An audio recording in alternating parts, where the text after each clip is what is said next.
हाँ बुझाई एकदम कि तू बहुत तेज हुआ। बहुत तेज बानी हम। हाँ लागते हो।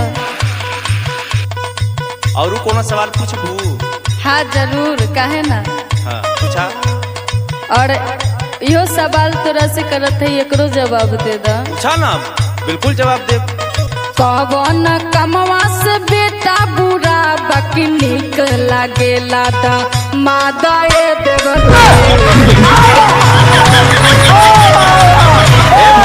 हाँ ये कुल सवाल पूछबू? हाँ एकर जवाब दे के दिखाओ। अगर जवाब दे दे हाँ का मिली हमरा? कुछ इनाम दे दे। अपना बहिन से बिया करा देबू ना? हाँ जरूर करा दे। बिल्कुल। पहले देख के तो देखा। सुना। हाँ बोला ना। अच्छा एको बात और हाँ का? वेदांत ट्रक से एगो ट्रक दिया देबू? हाँ जरूर दिला।